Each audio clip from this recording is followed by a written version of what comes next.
somehow perceived with their own senses. Indirect or circumstantial evidence exists where a witness does not testify directly to the fact that is sought to be proven, but you are provided with evidence of other facts and then asked to draw reasonable inferences from them about the fact that sought to be proved.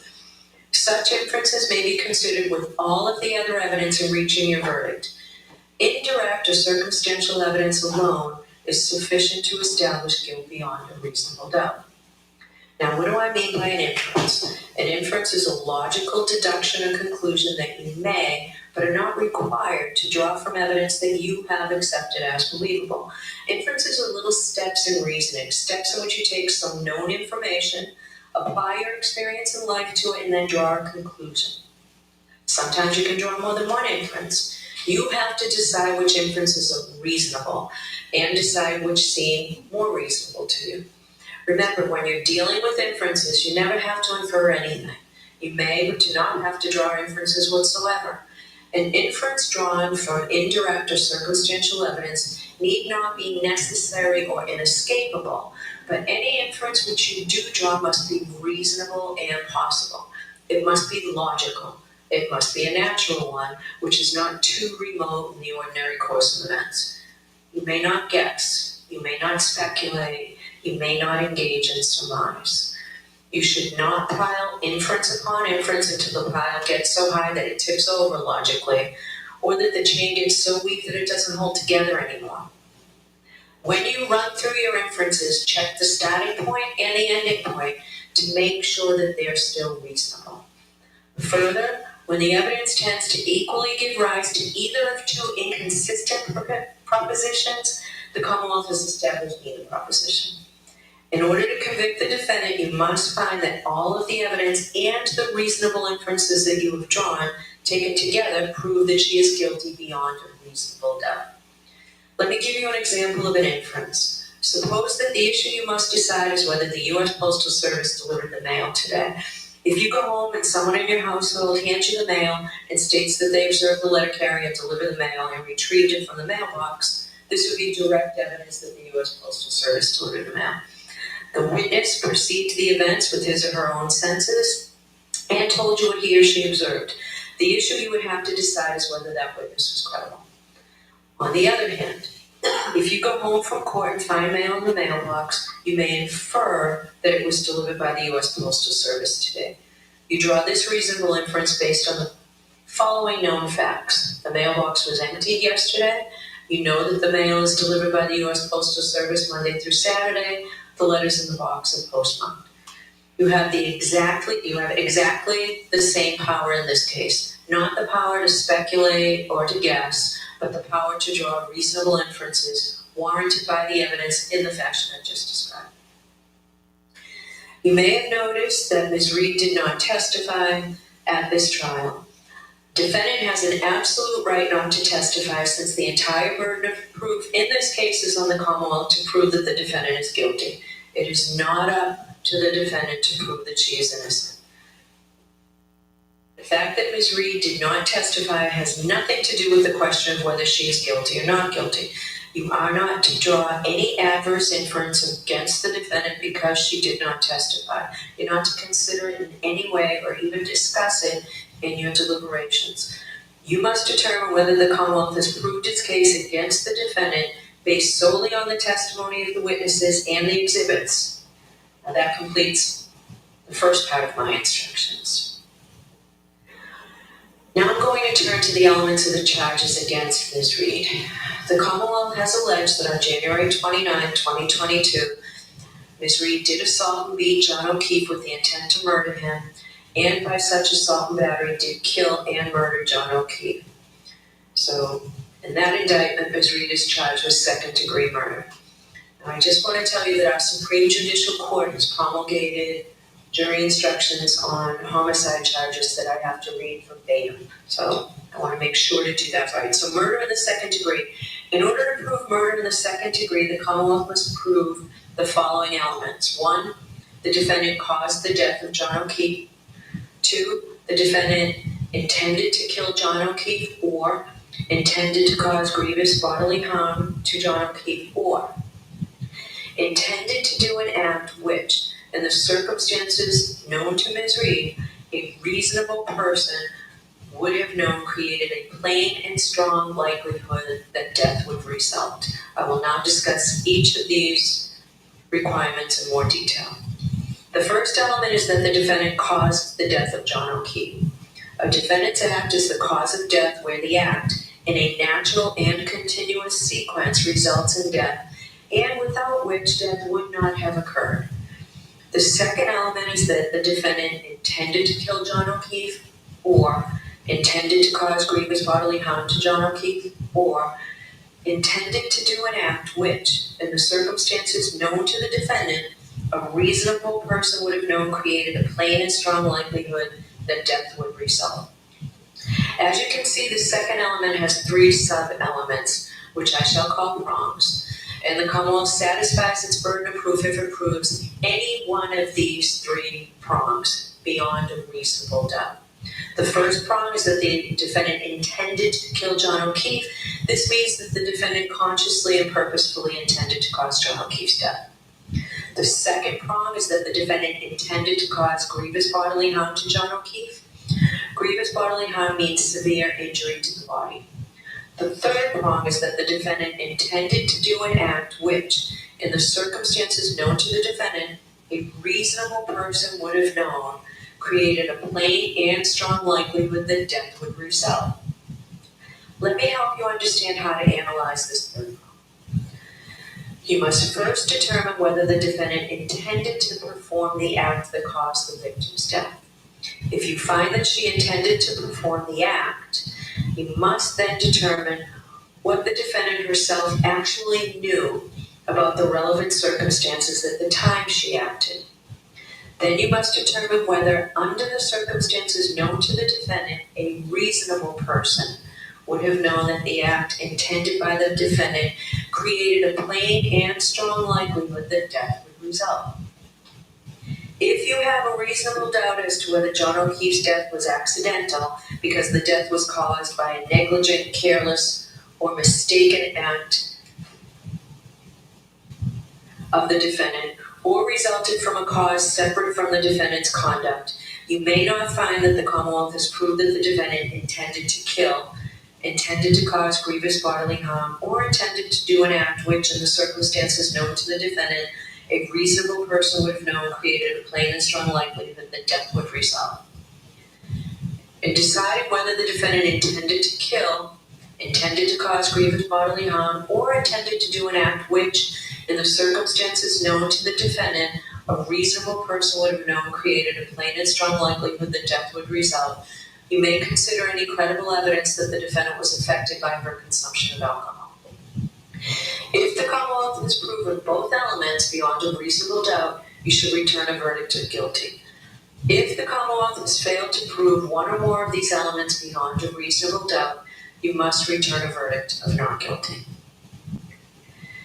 Now, the second indictment is the indictment charging manslaughter while operating a motor vehicle under the influence of liquor.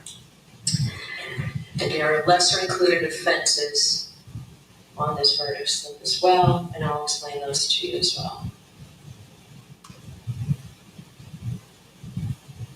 In order to prove manslaughter while operating a motor vehicle, the Commonwealth must prove the following 5 elements. First, that the defendant operated a motor vehicle. Second, that she operated the motor vehicle upon a public way or in a place which the public has the right of access. Third, that... All right, everyone, we're watching live now from Fox some of the jury instructions that are continuing right there in the retrial for Karen Reed. We do have some breaking news that we want to bring to you when it comes to the crisis out in the Middle East. Just moments ago, Frank Eames put it on social media saying an Israeli official tells me that IDF spokesperson in a live conference was just cut out due to a concern of an incoming Iranian attack, waiting for more details. And now we take a live look right now in Israel, and we did see some action happening out in the skies here, and we're going to be waiting to see if we see any more. The reason that we went to that is just because we did see some a sort of movement out in the skies, and we are just waiting for clarification on that. But again, still some breaking news right now to be following for you on the crisis in the Middle East. The concern right now is that Iranian attack that could be happening pretty soon on Israel. They just said last night, put out that statement that there would be retribution and retaliation. So again, we will be looking to see up in the sky right now in Israel if we can see any part of possible attacks. What we'll do is we will take a 2-minute break here for you on Live Now from Fox. So we will also be getting some insights and getting you ready for the UN, the Security Council meeting. They're having an emergency meeting to discuss what happened yesterday, and we will be bringing you those updates in real time on Live Now. Cuando extraño Nicaragua, lo que hago es escuchar la música folclórica que me llena de nostalgia, pero a la vez de mucha alegría. Cuando extraño México, me pongo la cobija que me dejó mi abuelita mami. Todo. Aquí ya voy a llorar. Hay más de una forma de estar conectado a tu hogar. Apoya a tus seres queridos enviándoles dinero con Remitly. El olor del café da ganas de estar con mi familia tomando café con leche en Guatemala. La tienda que más extraño en El Salvador es la tienda de la esquina de Doña Tomasa. Estamos ahí para los nicaragüenses, mexicanos, hondureños, guatemaltecos, salvadoreños. Remitly, una app fácil para enviar dinero a México y Centroamérica. When the sun sets and the city lights ignite, a rhythm comes alive. At classic Chevrolet Sugarland, we move with each step, where progress never sleeps and dreams never ride shotgun. Shop more new Silverados, Tahoes, and Equinoxes than ever before, all priced to drive you forward for less. This is the heartbeat of the Bayou City. This is classic Chevrolet Sugarland. Introducing Sealer Dream Life, mattresses, toppers, and pillows from America's #1 mattress brand. Get long-lasting quality comfort you can feel good about, priced like pretty nice, delivered right to your door.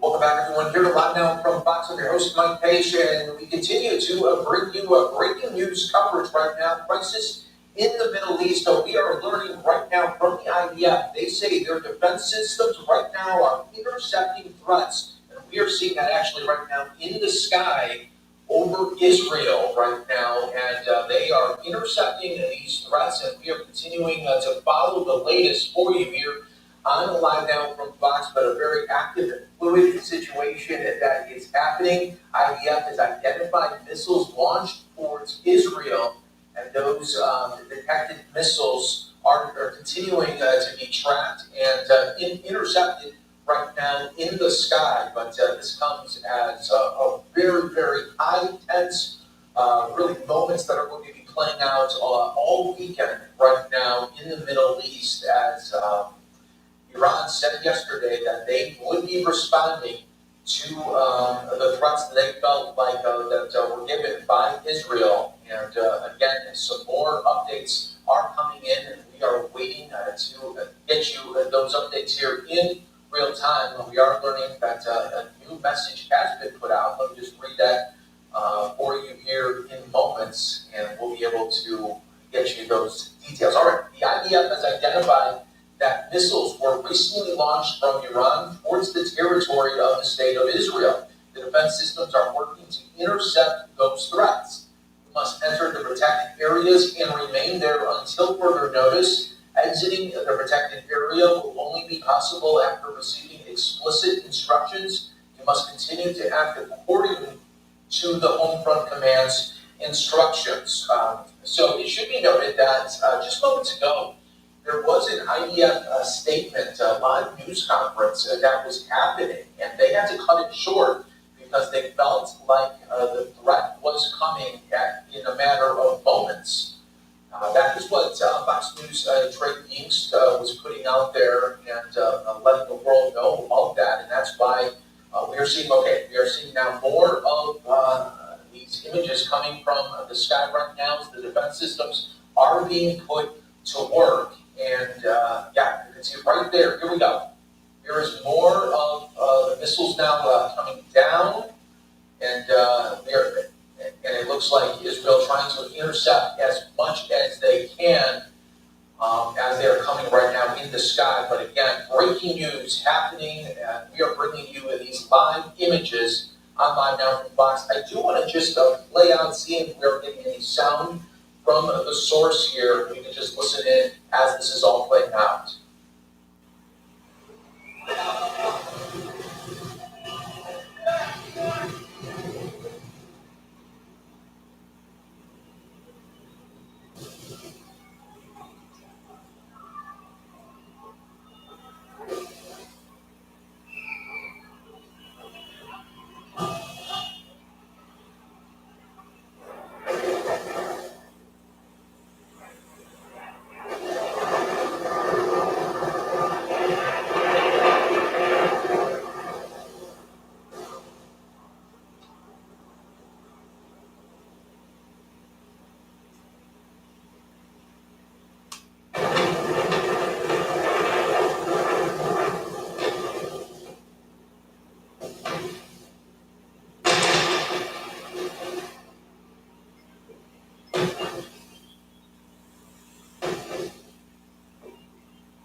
Once again, viewer discretion is advised, but we are seeing some strikes right now raining down over Israel, and just saw that moment play out. And again, viewer discretion is heavily advised here. Very, very fluid about what's going on right now, but again, active threat going on over the skies of Israel as Iran has launched attacks.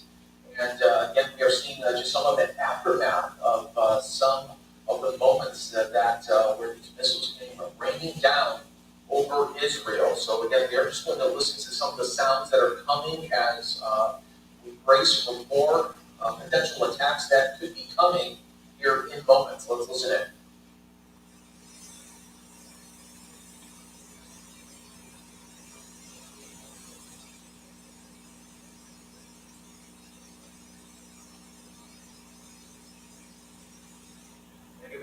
Just joining us here on Live Now from Fox, we are witnessing a barrage of missile attacks that are raining over Tel Aviv right now.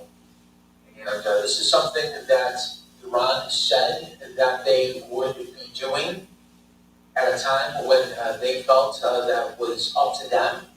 And now we are seeing that being played out right now as nightfall comes to Israel here. And the defense systems are working, but some have made impacts, and we clearly see that right now from our camera angle that we are displaying here for you on Live Now from Fox. Again, IDF saying those defense systems are at work. We saw some of the interceptions just moments ago as well, but very, very fluid situation that continues to play out for you here on Live Now from Fox. And again, in about this all comes about 45 minutes away from an active UN Security Council meeting that will be happening out in New York City. Earlier today, President Trump was meeting inside the Situation Room with his National Security Council, getting an update on the moments that happened and played out yesterday.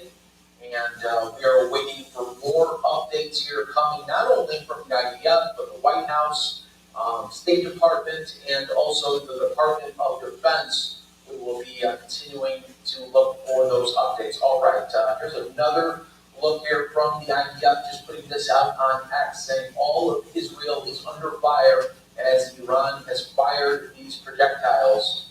And we'll show you again just the moments here Just moments ago, I do want to play this out just in case you're just joining us here on Live Now from Fox, getting the news here of this latest attack that Israel is under fire right now. Moments ago, this is what we were seeing. Take a look here as we were seeing interceptions, but also a huge loud bang and also big flash that came with a direct strike as well. So this was just some of the many interceptions of Israel's defense work going in place here. But again, this just shows just how fast and fluid these things can happen. And again, we are watching really with you here on the Live Now from Fox Worldwide. Again, breaking down the big story here of the day. Oh, we are getting another shot that I want to bring to you in just a moment, but I want to play out just that strike that happened. Let's see, let me right here. This is where we saw just more of those flashes come, and yeah, some big moments there that played out over television. All right, another camera angle that we are getting not too far away from the other shot that we did have, and again, you are seeing this all happen here on Live Now from Fox. Israel has identified these incoming missiles launched from Iran, and right now they're continuing to go over with their security forces the latest from what they are seeing on radar. Just about 20 minutes ago, they were in an active news conference that had to be halted, and they left and they ran for cover. About an hour ago, there was word that everyone in Israel should be close to bomb shelters, and that was a message that was put out to all of the residents. And now we are seeing just how fast these threats became a reality, and really just again showcasing Israel's security forces coming into work, but also the intelligence that they had where they felt that these attacks would be coming.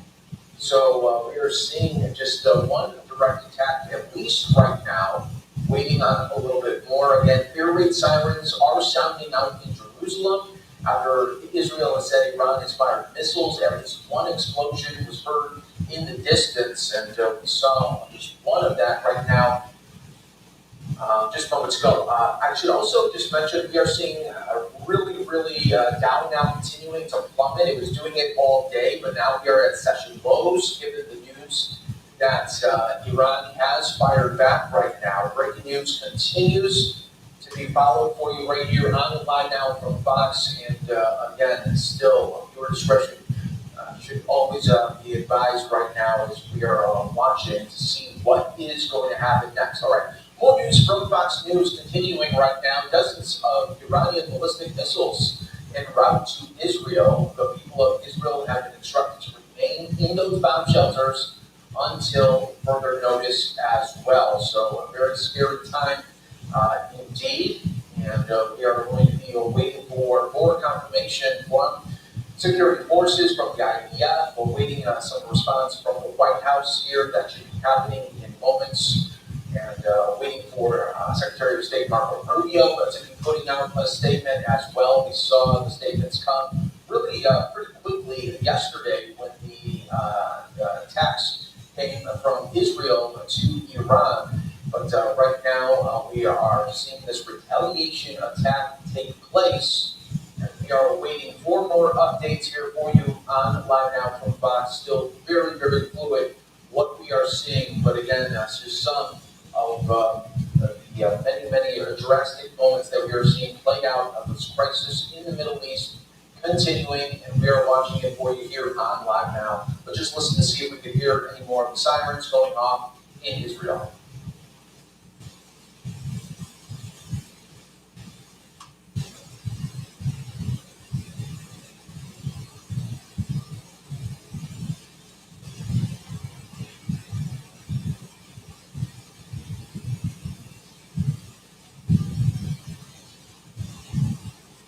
All right, everyone. I do want to continue here with our coverage. We are in breaking news mode, continuing to bring you the developments that are happening right now. Again, a very fluid situation, but I do want to bring in our next guest to help break down what what we are seeing play out right now over the skies of Israel. So let's bring in right now Andrea Strickler from FPD. Thanks so much for joining us here. Such a fast notice. We appreciate that, given everything that is happening. First off, I just would like to get your thoughts on what we are seeing right now.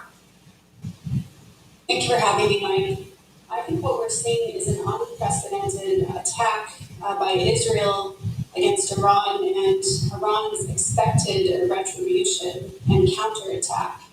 And while the Israeli Iron Dome defense system will likely shoot down many of the missiles, we can expect that a small percentage will likely get through Israeli airspace.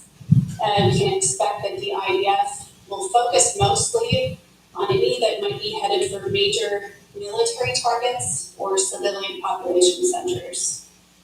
Yeah, and as we take some look here of the images, it looked like at least one made impact, and we were seeing it really play out right here on live now from Fox. And this really comes at a time when just yesterday, with the strikes that were happening to Iran, they came out and said that there would be retaliation, and now we are seeing that play out. So was there any moment of that it would happen maybe this quickly, or was there some thought it could go into the weekend and we would see this type of retaliation?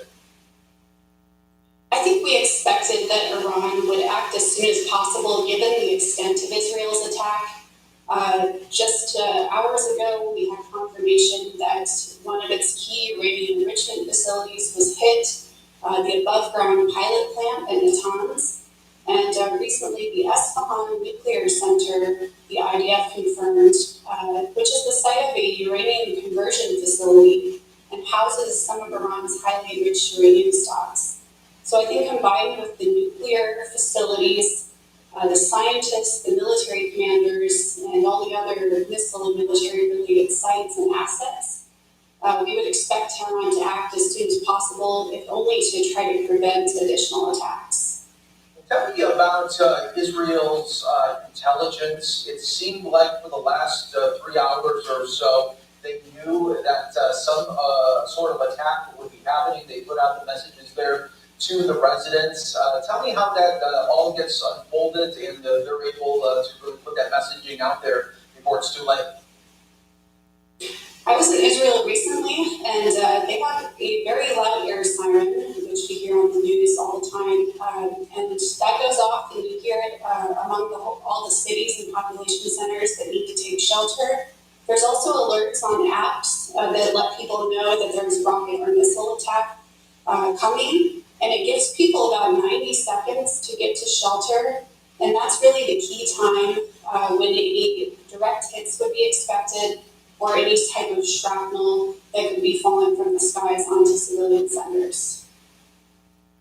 And so many people, of course, want to know what is going to happen next. What will be the response from Israel? It seemed like already earlier today that there was more targeted strikes out in Iran. What do we expect this weekend? It seems like it's a very, very up in the air moment here, high tensions continuing to play out. I believe we will see more sites attacked, especially nuclear sites. We could see additional missile and military-related sites hit, additional assassinations of key people and leadership. This is really a decapitatory strike against the military and nuclear programs, and it will attempt to prevent Tehran from responding, from gathering itself really and doing any serious further damage to Israel. It seems like for Israel, if you have this moment to strike Iran, that you better, when you strike, you better hit those targets and you better make sure that these people are wiped out, because you don't want them to continue to try to plan against you in ways that would be horrible, that could continue to play out. So how much pressure is on Israel? I mean, it seems like from their attacks and strikes yesterday that it was very targeted. We saw what would happen at some of the residential buildings where it wasn't the whole building that was wiped out, it was just a couple of floors where exactly they knew where these people were. Right, the Mossad, the Israeli intelligence agency, has really penetrated Iran, and that was on full display and is still on full display. They have the locations of people's homes, and they're able to send very targeted missiles and strikes right into people's apartment buildings. So I think they're sending a message that working for the Tehran regime, working as a nuclear scientist, a missile commander for the IRGC, is a very dangerous position to hold right now. And tell me about what you think the residents right now of Israel, not the ones that are with the military, but just the everyday working Israelis, what are they thinking here at this moment of once again seeing these images above their skies? Israelis unfortunately are all too used to this. They've been dealing with this since even before the October 7th attacks. And they rush to shelter from my experience. But then people go on as usual about their business as soon as the warnings are over. I think that unfortunately people, young children, elderly folks are in for the long haul on this one, and will be sent to shelters for the next several days on and off, unfortunately. Yeah, and there's just the terrible part there of that, just not knowing when another strike could happen, a barrage of strikes. Just looking at what we are seeing right now, I want to go back out here live to the images that we are seeing. And just from a look of it as of right now, it didn't seem like that barrage lasted too long. It didn't seem like there was too many out in the sky. But again, what is your take on the latest strikes here from Iran to Israel? It didn't seem like it was that overwhelming. I think that's to be expected. What we may see is Tehran will launch waves of drones and missiles and aggressively try to overwhelm the Israeli defense system and try to get some direct hits. But again, Jerusalem is going to focus on hitting down the ones that are most destructive and that would take out key facilities or population centers and really terrorize the people or do damage to Israel's military response. Yeah, because it looked like this strike was really centered in on Tel Aviv. Just tell our viewers why Tel Aviv would be an impact zone for Iran. Iran may want to hit Tel Aviv. It's the largest population center, bustling city, and it has the most people that would be going into shelters. And certainly, Tehran has tried to hit in the past. They've mostly had success only with shrapnel. And I would expect, given the severity of Israel's attack, that Tel Aviv could be on the target list. And likely, they may not be successful, but that remains to be seen. Update here from the IDF saying that the Iranian attack is ongoing. Dozens of additional missiles were launched toward Israel. And again, we are going to be looking towards the sky here for any other signs here of these strikes that could be coming. When that messaging does go out, how fast are people already taking to the shelters or already there? I would expect that if there was just an alert prior to this, that they are already in shelters, and they usually have that 90 seconds to get down there. And so you'll see people really hustling and running with their kids, helping the elderly people get to shelter. They usually want to get at least on a rooftop or several floors below ground, and to even go into apartment complexes or shops if necessary. So I would expect that people are mostly safe at this point, and they're very well versed in having to take this kind of action. Hearing the headlines from yesterday almost played out like a real life Mission Impossible when we were learning from Israel that Iran was getting closer to nuclear capability and that they were making huge waves in that. And then seeing really the fast pace here of those strikes from Israel. But how long do you think that those attacks from Israel to Iran were planned? Because it looked very calculated. plan for many months, if not longer. Israel had been looking at various options, apart from dropping massive bombs or launching missiles at nuclear sites. They've been looking at covert sabotage efforts, so using explosives to blow up facilities from the inside, sabotaging the electrical systems, getting into the supply chains essentially as well.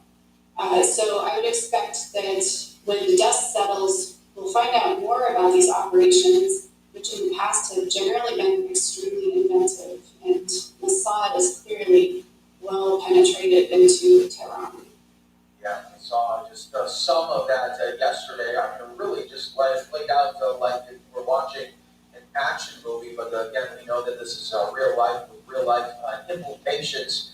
Right now, continuing a live look right now as we look to the skies to see if there is any more incoming missile attack barrages that could become drone attacks as well. And, we saw in the past here when Iran and Israel exchanged fire from each other, and Iran seemed like they talked up a big game, but then when the retaliation came, it did not seem like it played out the way that they did.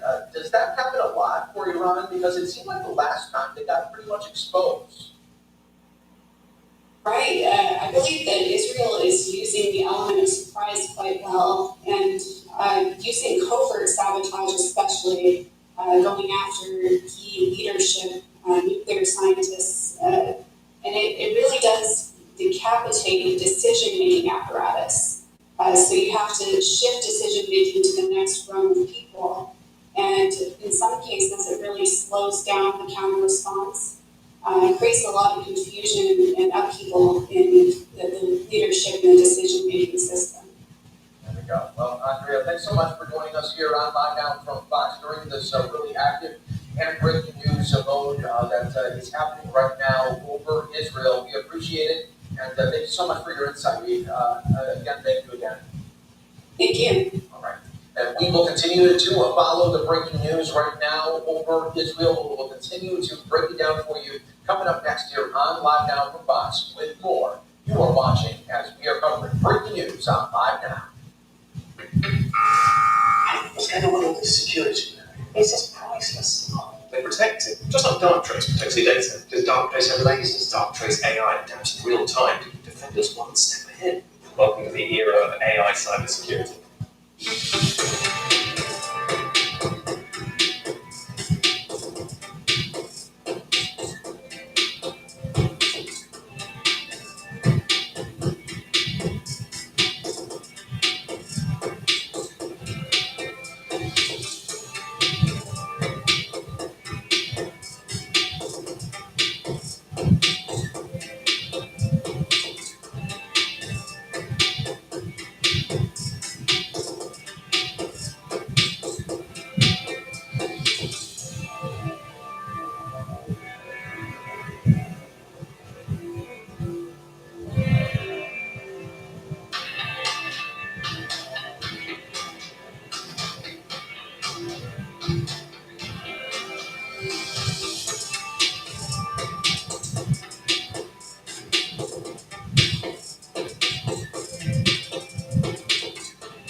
Back here live now from Fox, continuing to bring you breaking news images out in Israel. And we are learning from the IDF that dozens of additional missiles have been launched towards Israel from Iran. And we are just being told from Iran state media that 100 ballistic missiles were sent over to Israel. Now that's coming from the Iran state media, so again, now we should put that with a sign of caution.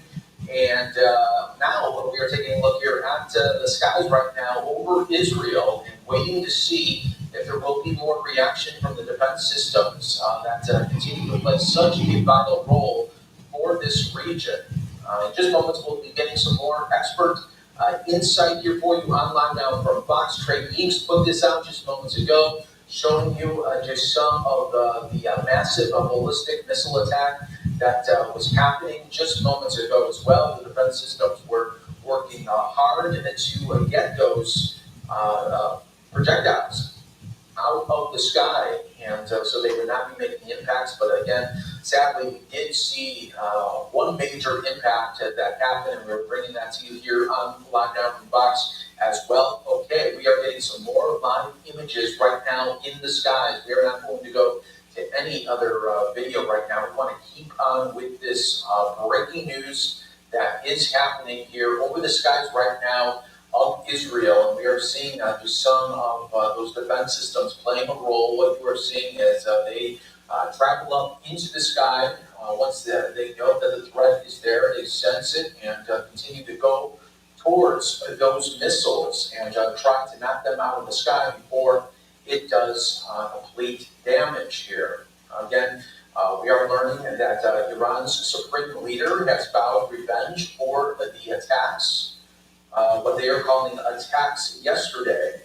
Iran's supreme leader vowed revenge for Israeli attacks in a recorded message to the nation delivered as Iranian missiles flew toward Israel. The leader said that the military was prepared to counterattack and say, don't think that they hit and it's over. No, they started the work and started the war. We will not allow them to escape safely from this great crime that they committed. All right, everyone, so we are following more updates here. We are seeing this defense system continue to play a major role right now. And look at the skies right now over Israel. More defense systems going into work trying to get these ballistic missiles that have been launched from Iran. Iran said that they launched hundreds towards Israel, and we are waiting to see more clarification on that, especially from the IDF once they confirm that. But you are seeing what you don't want to see is those projectiles coming closer to the ground. It always is best once you see those defense systems go to work high in the sky and try to knock them out before getting closer to the ground and closer to this very, very highly residential area and business community that we are seeing right now in Israel. The breaking news does continue, and we are watching this really play out in real time. And really just less than 24 hours from the strikes of where Israel did to Iran. We are seeing this play out now with the retaliation efforts from Iran right now. And we again watching and waiting for more updates from the IDF and others. But yeah, this is what the skies look right now. Just over the skies right now in Israel. The ongoing military and intelligence operation raised the potential for an all-out war between the countries and propelled the region already on edge into even greater upheaval. Iran quickly retaliated by sending a swarm of drones at Israel, and the supreme leader warned of severe punishment. Iran had been censured by the UN's atomic watchdog a day earlier for not complying with obligations meant to prevent it from developing a nuclear weapon. Israel had long threatened such a strike and success, and the American administrations had sought to prevent it, fearing it would ignite a wider conflict out in the region. Let's just listen to what we can hear from the ground right now as more of these defense systems are being put to work.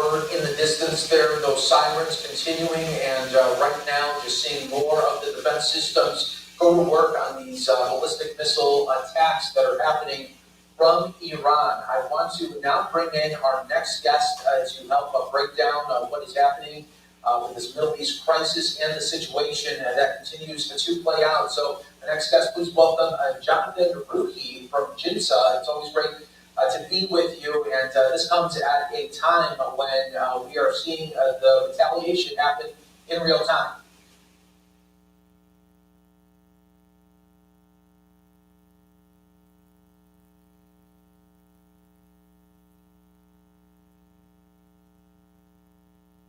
It looks like we may have Jonathan, if you can hear me, Jonathan Ruhi from JINSA, thanks so much for again joining us. And this really comes at a time when there is such conflict, and we are seeing it being played out right now. Yes, certainly.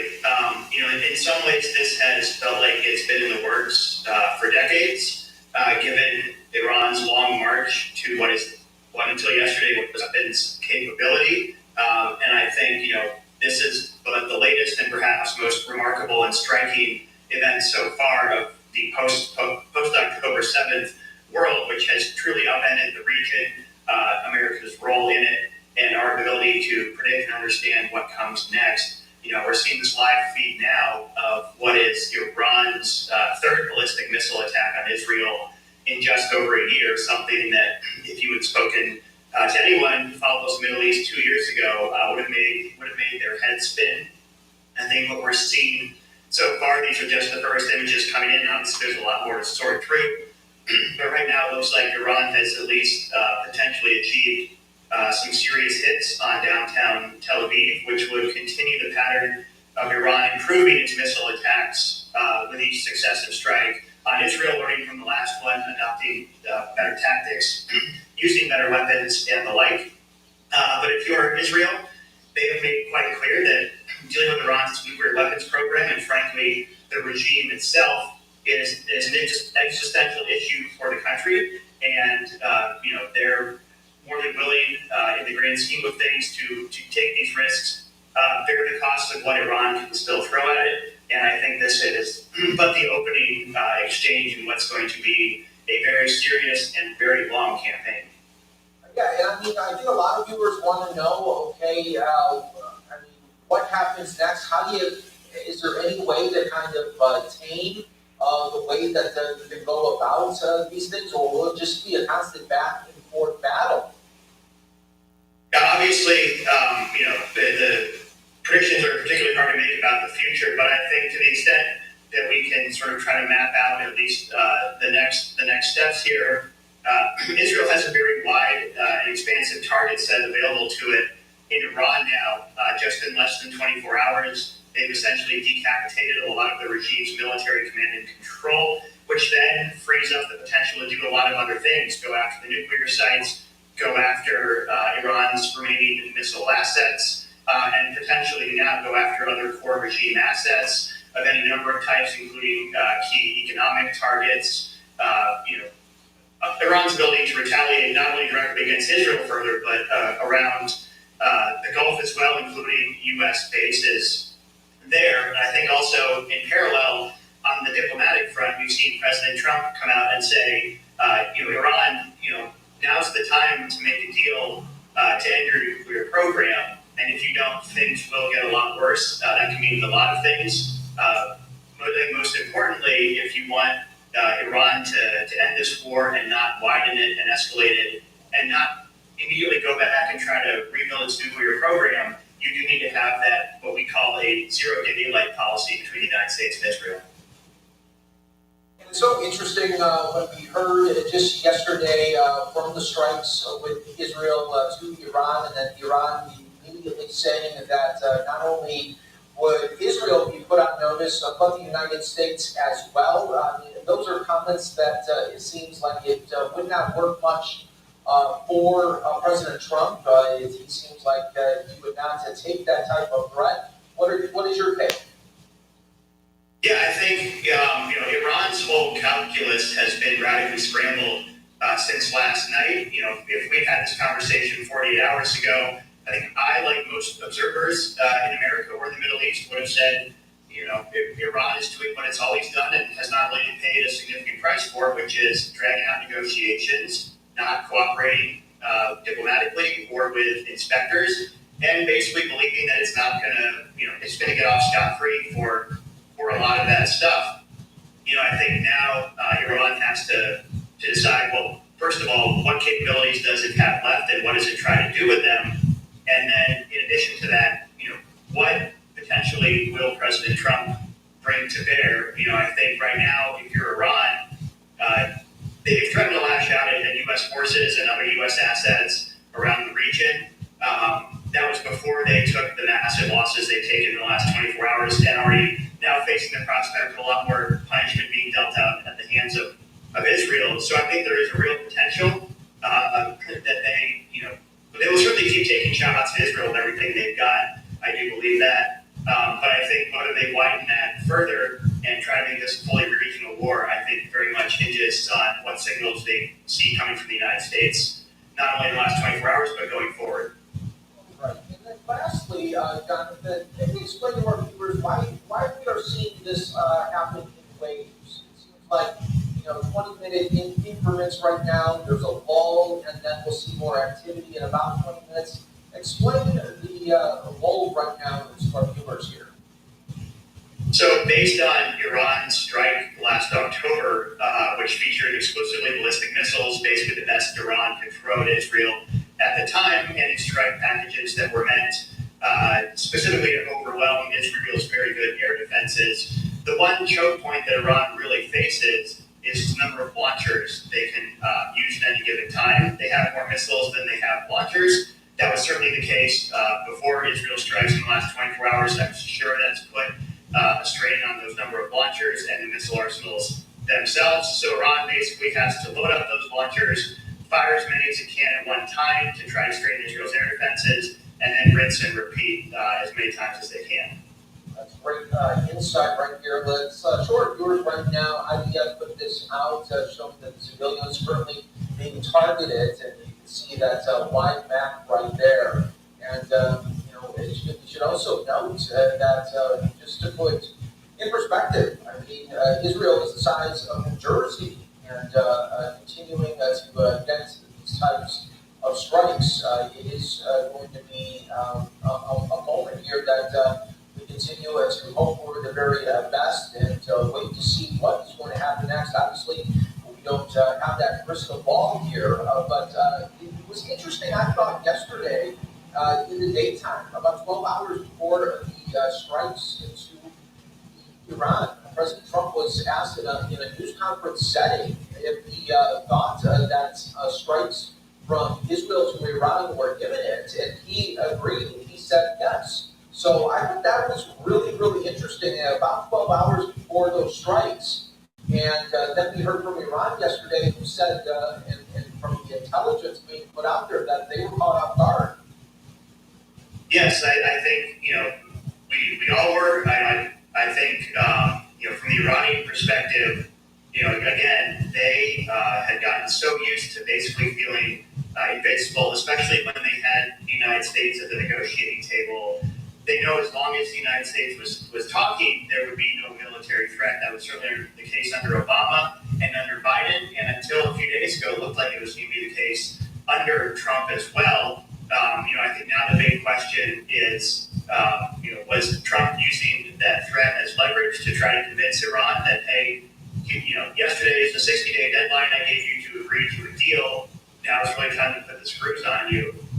I think we'll find out in the coming days here, because I think very interestingly, Trump has said, the table, there's still a seat at the table for you if you want to come in earnest and do what I've been telling you to do, which is dismantle your nuclear program, or you can face more of what's been happening to you since last night. And then in moments, we'll be taking our viewers to the UN Security Council meeting. That's where the emergency meeting is going to be taking place. And Jonathan, does anything come from these types of meetings, or is it just talking? That's cool. I want to go. Let's go out live right here. Let's look at these images that are playing out right now here over the skies of Israel. Yeah, so it's again, and we're all sort of reacting in real time. But you had mentioned, Israel's a small target. Iran famously called Israel a one-bomb country when they were starting to develop their nuclear weapons program. And so Iran's not just their nuclear capabilities, but again, these missile arsenals and now all the interceptors we're seeing go up, those are designed to take advantage of the fact that Israel has a small number of very high value targets because it is such a small country. It's got a small handful of air bases. These videos are being taken in the neighborhood of Israel's Kiryat, or its equivalent of the Pentagon. And also Tel Aviv is just one big target. It's half the country's population. And even Iran's less accurate, reliable missiles, certainly it's a big enough target that they could reliably hit if they can overcome Israel's air defenses. And so, I think this is the best Iran can throw at Israel. I think it's very real. And I think the big question is how much more Iran has left. We'll wait to sift through the dust because a big part of the weight of its initial attack was to go after a lot of these exact capabilities, the launchers and missile silos that Iran does have. And just we were seeing some playback there just moments ago, and we were just seeing those defense systems really strike up into the sky. And just give us some perspective. Where are all of these systems located? Because it seems like it's such in a very residential area, but they're able to come at such a quick pace. I'm sorry. Yes, so Israel is obviously very plays it close to the vest where they keep these systems, many of which are mobile and or are able to go out and intercept targets even before their terminal phase, which is what we just saw some of the missiles there when they're moving their fastest and are most maneuverable on their way in shortest time to target. So these systems are spread throughout the country. Some of them certainly are clustered around the core of Tel Aviv and those sensitive military sites I was talking about. Also, there's U.S.-backed interceptors, both previously in the last year's attacks, both on Israeli soil, but also in the waters surrounding the country. And then last night, I think very impressively, and this is something my organization has done a lot of work on, Iran's first attack that got off yesterday, which in the grand scheme of things is not that big a threat from Israel's perspective, was about 100 Shahed drones like the ones that Russia rains on Ukraine. And in order to shoot those down, Israel relies somewhat perhaps on Iron Dome, but also its fighter aircraft and cooperation under U.S. auspices with its Arab partners like Jordan and others. And I think that's a real important statement, both tactically and strategically. Yeah, that is so true. And Jonathan, now I want to talk a little bit about closer to home here in the United States because tomorrow expected to be a huge military parade out in D.C. And we already knew that there would be protests happening not only in D.C. but across the country. But let's talk about the security angle now for this as well. Fox News' Jennifer Griffin just putting this out here saying that the Army parade tomorrow is also a nightmare security scenario for authorities following the increased threat from Iran following Israel's airstrikes here. So just how much more pressure for security-wise does this put on officials there, not only from threats from within, but from Iran as well? Yeah, I think if you're Iran, the most direct threat you've ever had at the United States homeland, at our basic society and homeland, is the ability to do soft target attacks. We've certainly seen them do that through Hezbollah over the years, attempting to do so in Washington, D.C. in the past 15 years, but also around the world against mostly Israeli and or Jewish targets, but certainly American targets as well in the past. As much as Hezbollah has been destroyed as a military organization in Lebanon by Israel's action last year, they're still a worldwide criminal terrorist organization with a wide reach and certainly capable of a lot of covert, more what we think of as traditional terrorist type activities, which I think is certainly part of the threat spectrum here. I would also add something that's even harder to quantify or perhaps know in advance, which is the sort of dramatic and confident upsurge in broad daylight anti-Semitism, I call it, in the streets ever since October 7th. And certainly, this is, I worry, one more opportunity for that crowd to be riled up, because this is one more chance to demonize Israel for doing something that's in Israel's self-defense and ultimately in America's own interest as well. Yeah, so true. Jonathan, thanks so much again for your insight here and really for bringing this perspective, of course, as these strikes were happening and attacks were happening over Israel. So, Jonathan Ruki from GINSA, thank you again for being with us here on Live Now. We appreciate it. Thanks so much for having me. Take care. All right, everyone, let's go back out to more of these images that we are seeing from Israel and just waiting to see more updates here on Live Now from Fox. Let's listen in if we can hear any of the surrounding noises or maybe even sirens that could be going off.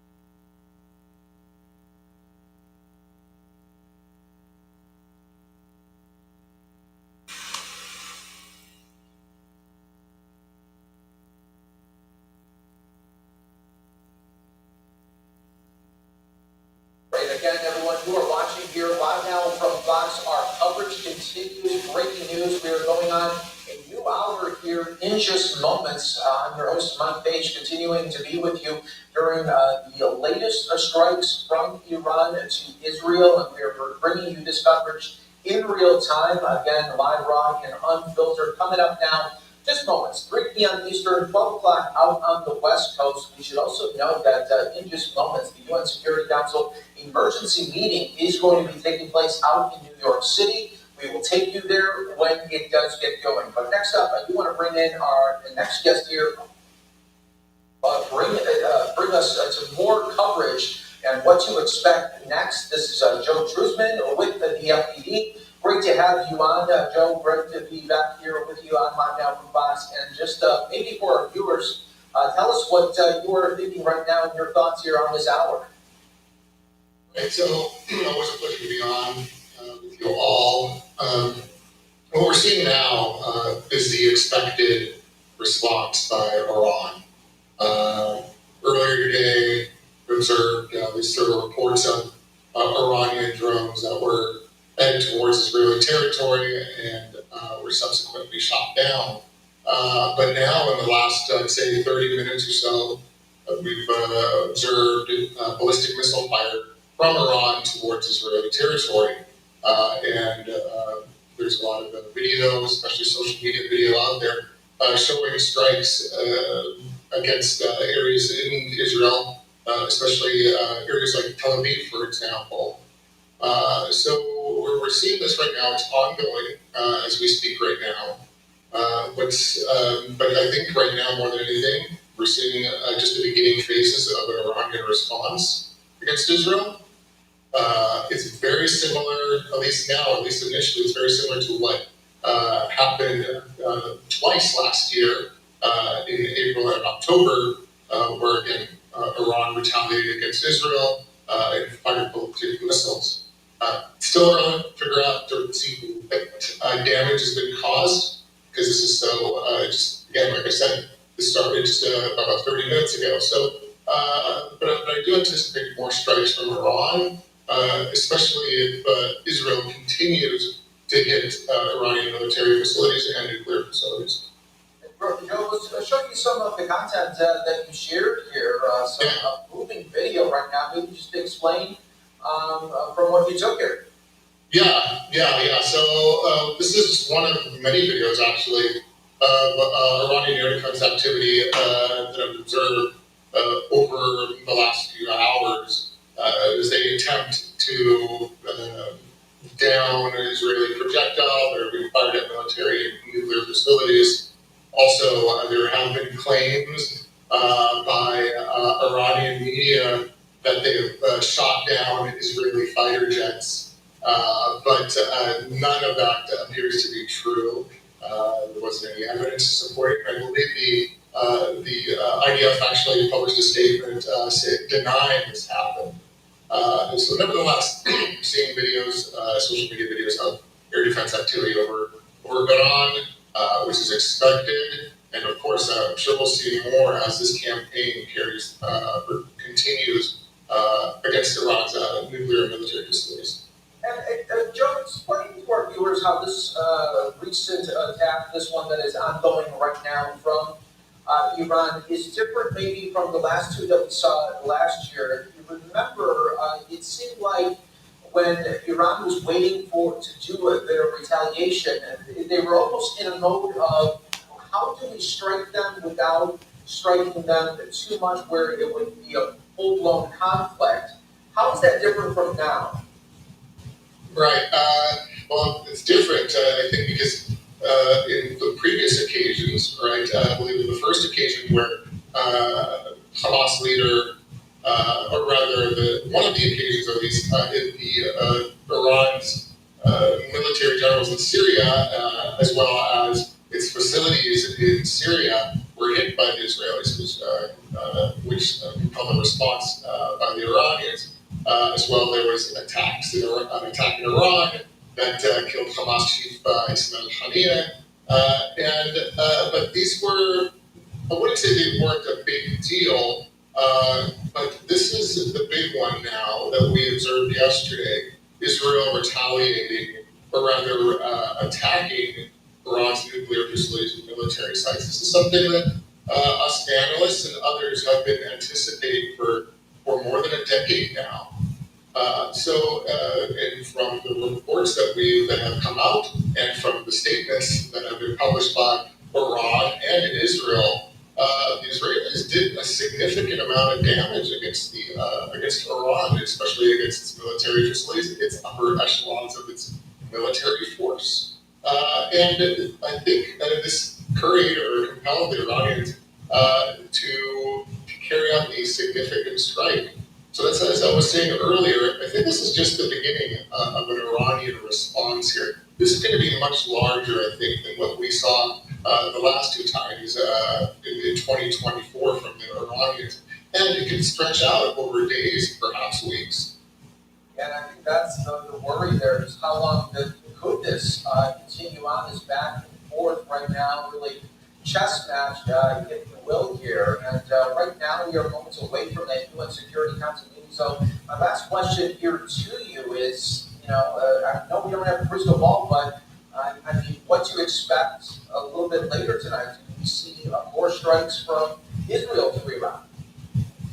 Right. I think the Israelis are determined to achieve their goal here of at least maybe not completely destroying Iran's nuclear facilities, but at least degrading them significantly. And this can't be done in a day. This takes time. All right.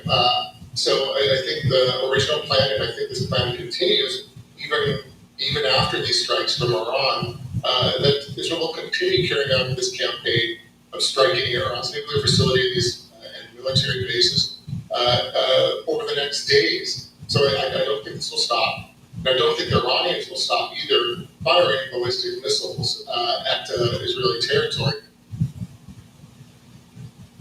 Yeah, that's such a good insight there, Joe, and really a troubling situation that continues to play out. Right now, getting some more updates here. U.S. forces are participating in defeating the Iranian attack on Israel. That is from an Israeli official. Tell us how that works. Is that more intelligence? Is that more active, maybe physically active? Tell us what that could mean. Right. Well, we've always suspected, right? At least they're involved in helping the Israelis. So I'm not surprised to see this. Now, how far is the extent of this American support? The Israelis, it's too soon to tell. Will we see American jets attacking Iranian targets? I don't know. It is possible. But what I do suspect strongly is that the United States has been supplying the weapons, the much needed weapons, offensive and defensive weapons to Israel for this attack. So I think we'll continue to see more support from the United States, and it may even grow, it may become more extensive in the next days. And what do you think other world leaders are looking at this? Some of our adversaries as well. China, what do they look like when they see these kind of conflicts continue to grow in the Middle East? It seems like they would like the attention away from themselves and focused in here in the Middle East. Right. I think if there is one, or if there are a group of countries, and of course China is important, but I think if there's a group of countries that are looking and watching what's going on right now, it's the Gulf countries. And then there's of course the Saudis. They've been threatened by Iran in the past. They've been threatened by Iran's proxy militias in the region. And if this war grows, all right, this conflict between Israel and Iran continues to carry out, we may see proxy militias firing at U.S. allies or Israeli allies in the region. Again, the Gulf countries. So I think their leaders, these countries, are watching this closely. They're watching it carefully to see what's going to happen next, because they may also become targets. Yeah, that is so true. And boy, we really appreciate your insight, especially at such a fast pace there. Thank you so much, Joe, for joining us here online now from Fox during this breaking news event. We always appreciate your insight. Thank you. You take care. All right, and we will continue to follow the very latest here for you on live now from Fox. You can see the UN Security Council meeting. It is an emergency meeting that is about to get going. We see more of the delegations continuing to take their seats. We are awaiting these major updates here coming on live now from Fox. We're not going anywhere. Just earlier today in Israel, UN security update that happened. But let's listen in on live now.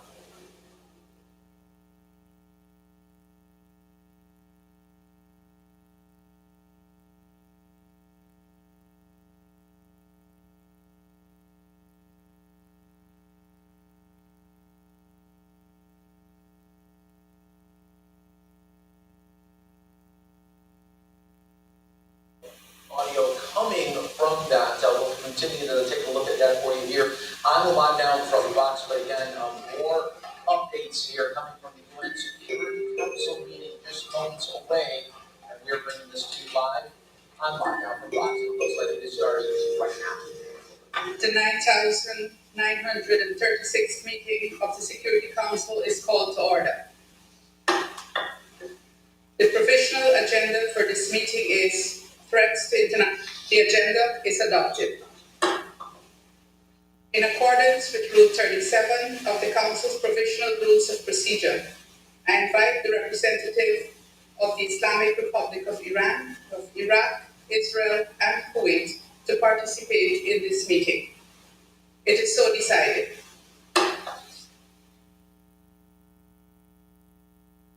In accordance with Rule 39 of the Council's Provisional Rules of Procedure, I invite the following briefers to participate in this meeting. Ms. Rosemary DiCarlo, Under Secretary General for Political and Peace-Building Affairs, and Mr. Rafael Mariano Grossi, the Director General of the International Agency for Atomic Energy. It is so decided. The Security Council will now begin its consideration of item 2 of the agenda. I now give the floor to Ms. Rosemary DiCarlo. Thank you, Madam President. Today, at approximately 3:15 a.m. local time, the Israeli military launched waves of airstrikes across Iran, targeting a number of locations, including residential areas in Tehran. These attacks, which are reportedly continuing this afternoon, have targeted Islamic Revolutionary Guard Corps headquarters, military bases, radar installations, and nuclear facilities, among others. They have reportedly caused significant damage, including reportedly dozens of civilian casualties. In retaliation, Iran launched some 100 drones for Israel, all of which were reportedly intercepted before reaching Israeli airspace. As I speak, there are reports of Iranian missiles heading towards Israel. The Israeli Defense Forces called the attack a precise preemptive strike and declared an imminent threat from Iran's nuclear program, while also announcing